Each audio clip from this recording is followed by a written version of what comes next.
बहुपद व्यंजक का एक पद व्यंजक से भाग देना। आइए हम देखते हैं कैसे हम बहुपद को भाग दे सकते हैं। उदाहरण के लिए एक सवाल लेते हैं, 4x की घात 4 धन 12x की घात 3 धन 8x की घात 2 को 4x की घात 2 से भाग दीजिए। एक सवाल है। चलिए इसे एक पद वाले भाग देने से बहुत आसान है। एक पद वाले व्यंजक से भाग हम आसानी से दे सकते हैं। तो यहाँ पर लिखा हुआ है, जैसे इसको आप px या gx ले सकते हो, कोई दिक्कत नहीं है। तो लिख सकते हैं px बराबर 4x की घात 4 धन 12x की घात 3 धन 8x की घात 2 और gx क्या दिया हुआ है 4x की घात 2। यहाँ पर हम px भागित gx करना चाह रहे हैं।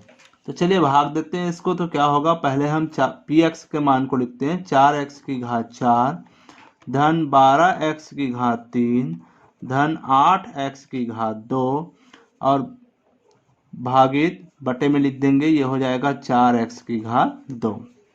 चलिए ये 3 पद वाला बहुपद है, उसको हम एक पद वाले व्यंजक से हम भाग दे रहे हैं। तो देखिए यहाँ पर कैसे भाग देंगे। तो इसको हम क्या कर देते हैं, ये अलग अलग पद है, उसको हम बंटवारा कर देते हैं। तो क्या हो जाएगा 4x की घात 4 बटे 4x की घात 2 धन करके लिख दीजिए 12x की घात 3 को 4x की घात 2 के साथ। बहुत आसान तरीका है ये। 8x की घात 2 बटे 4x की घात 2। इस प्रकार से ये पूरा जो है वो सभी के हिस्से में चला गया। चलिए भाग देते हैं। तो 4 एकम 4, 4 एकम 4 कट गया। यहाँ से x की घात 2 है, यहाँ पर x की घात 4 है, तो 2 जो है वो 2 से कट गया। तो यहाँ पर कितना बचेगा 2। उसी प्रकार से 4 एकम 4 और ये 4 तिया 12 कट गया। यहाँ पर x की घात 2 है, यहाँ x की घात 3 है, 2 जो है कटेगा तो यहाँ बचेगा 1। आगे जो है यहाँ x 4 एकम 4 और ये 4 दूनी कितना हो गया 8। यहाँ पर घात 2 है, यहाँ भी घात 2 है और ये पूरा कैंसिल हो गया। तो यहाँ पर क्या बचा, यहाँ बचा 1 और x की घात कितना बचा है 2, यानी x की घात 2 धन यहाँ क्या बचा 3 और x की घात कितना बचा है 1, यानी कि 3x की घात 1 धन यहाँ पर देखिए ये पूरा कैंसिल हो गया। तो क्या बचा यहाँ पर 2। तो ये आपका आंसर। तो इस प्रकार से हम इसको भाग दे सकते हैं, एक पद वाले व्यंजक से भाग देना। आगे हम देखते हैं जिसमें 2 पद वाला व्यंजक से हम भाग दें, बहुपद को कैसे भाग देते हैं उस पर चर्चा करते हैं। सवाल है जो लिखा हुआ है, 5x ऋण 11 ऋण 12x की घात 2 धन 2x की घात 3 को x ऋण 5 से भाग दीजिए। चलिए आज इसको भाग देना है। तो यहाँ पर देखिए ये बहुपद के मानक रूप में नहीं लिखा हुआ है, तो इसको हम बहुपद के मानक रूप में लिखेंगे। मानक रूप क्या कहता है कि सबसे पहले बड़ी घात होनी चाहिए, उसके बाद उससे छोटा, फिर उससे छोटा, फिर सबसे छोटा घात होना चाहिए। तो हम इसको सबसे पहले हम घटते क्रम में जमाएंगे। तो लिखेंगे 2x की घात 3, ये धन के सामने धन लिखा हुआ है, धन यहाँ पर चिन्ह लेके आएगा। मतलब ये है कि कोई भी हम पद को जब उठाते हैं तो उसके सामने जो चिन्ह लिखा होता है वो उस पद के साथ आ जाता है। यहाँ पर देखिए घात 3 के बाद घात 2 के नंबर आता है, तो 12x की घात 2 लिखा हुआ है, तो ये किसके साथ आएगा ऋण 12x की घात 2 लिखेंगे इसको। तो ऋण 12x की घात 2। आगे घात 2 के बाद नंबर आता है घात 1 वाले की, तो यहाँ पर धन चिन्ह लिखा हुआ है, कुछ नहीं मतलब धन है समझिए। तो ये क्या हो जाएगा आगे चल करके धन 5x होगा। उसके बाद जो है घात 1 के बाद घात 0 वाले की नंबर है, तो घात 0 वाले क्या है यहाँ पर 11। 11 के सामने क्या लिखा हुआ है ऋण, तो ये उठ कर आ जाएगा ऋण 11। अब इसको हमको किसके साथ भाग देना है, x ऋण 5 के साथ भाग देंगे। तो चलिए भाग देते हैं। तो भाग देना बहुत ही आसान तरीका है इसका। 2x की घात 3 ऋण 12x की घात 2 धन 5x ऋण 11, इस प्रकार से लिखिए x ऋण 5। चलिए हम भाग देते हैं। इसको हम कहते हैं भाज्य, इसे हम क्या कहते हैं भाज्य, इसे कहा जाता है भाजक।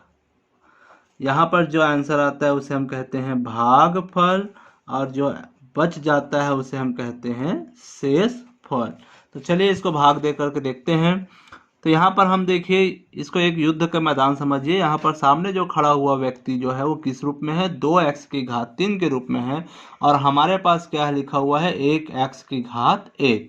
हमारा कोशिश यही रहेगा कि हम इस x की घात 1 को हम 2x की घात 3 बनाएं। पीछे वाले पद को ध्यान नहीं देना, उसको रहने दीजिए, उसके हिसाब से काम नहीं करना है। तो यहाँ पर देखिए 1 का गुना हम किसके साथ करें तो 2 बन जाएगा, तो वो होगा 2। 1 का गुना 2 से होगा तो बन जाएगा 2, तो 2 एकम 2 हुआ। अब x की घात 1 का हम ऐसा किसी से गुना करें कि x की घात 3 बन जाएगा, तो होगा x की घात 2। तो x की घात 2 और x की घात 1 मिलकर क्या बन जाएगा, x की घात 3 बन जाता है। इसी 2x की घात 2 का गुना अब इसके साथ तो हो गया, अब इसके साथ भी होगा, तो गुना होगा तो क्या हो गया, यहाँ पर ऋण है और ये 2 पंचे कितना हो जाएगा 10 और x की घात 2। इस प्रकार से होगा। इस प्रकार से होने के बाद हम क्या करते हैं, जब भी हम भाग करते हैं तो हम घटाते हैं, है ना। तो यहाँ पर देखिए घटाएंगे तो ये धन वाला, ये पहले क्या था ये धन, तो धन वाला किस में बदल जाएगा ऋण में, और ऋण वाला किस में बदल जाएगा धन में। चिन्ह में चेंज हो जाता है, बदल जाता है। यहाँ देखिए 2x की घात 3 है, धन ये ऋण ऋण 2x की घात 3 है, ये दोनों आपस में कट जाएगा। आगे देखिए यहाँ है ऋण 12x की घात 2 है और यहाँ ऋण 10x की घात 2 है। तो यहाँ पर ये एक ऋण है एक धन है, तो ये तो घटेगा। तो जब घटेगा तो क्या हो जाएगा, यहाँ पर बड़े का चिन्ह क्या आएगा ऋण, 12 बड़ा है इसलिए, और 12 में से 10 घटाएंगे कितना बचेगा 2, और यहाँ हो जाएगा x की घात 2। आगे इसी को हम पूरे पद को उतारेंगे, 5x धन ऋण 11, इस प्रकार से उतारेंगे। उसके बाद जो है अब यहाँ पर सामने आ गया ऋण, हमारे पास क्या है यहाँ पर धन, तो हम सबसे पहले क्या लगाएंगे यहाँ पर ऋण। हम इसी उत्तर मतलब हमारे सवाल को देखते हुए हम अपना काम करते हैं ना। यहाँ ऋण आया है, यहाँ पर धन है, इसलिए हम यहाँ क्या लगा देंगे ऋण लगा देंगे। उसके बाद यहाँ 1 है यहाँ 2 है, तो यहाँ क्या लग जाएगा 2, 2 एकम 2 होगा। इस प्रकार से यहाँ x की घात 1 है, यहाँ x की घात 2 है, तो हम यहाँ क्या लगाएंगे x की घात 1, तो क्या बन जाएगा ये x की घात 2 बन जाएगा। अब इसी ऋण 2x का गुना जो है वो ऋण 5 के साथ होगा, तो ऋण और ऋण का गुना हो जाएगा यहाँ पर धन, 5 और 2 का गुना होगा कितना हो जाएगा 2 पंचे 10 और ये x। इस प्रकार से होने के बाद तो यहाँ देखिए ऋण 2x का गुना जब x के साथ होगा तो ऋण 2x की घात 2 हो जाएगा, वहीं पर ऋण और ऋण का गुना हो गया धन, तो 2 पंचे ये हो गया 10x। यहाँ पहले से ऋण था तो ऋण वाला जो है बदल गया धन के रूप में, और पहले से जो धन था वो किस में बदल गया ऋण के रूप में। जब एक ऋण और एक धन होता है तो दोनों को आपस में हम काट सकते हैं, तो 2x की घात 2 यहाँ भी है, धन 2x की घात 2 यहाँ भी है, दोनों कैंसिल हो गया। आगे देखिए ये ऋण 10x है और ये धन 5x है, तो धन और ऋण है फिर एक तो घटेगा ही ये, तो यहाँ बड़े का चिन्ह क्या है ऋण, इसलिए यहाँ ऋण आ जाएगा, और यहाँ क्या बचेगा 10x में से 5x गया तो यहाँ बचाएगा 5x, और यहाँ बचा ऋण 11 उतार दिए।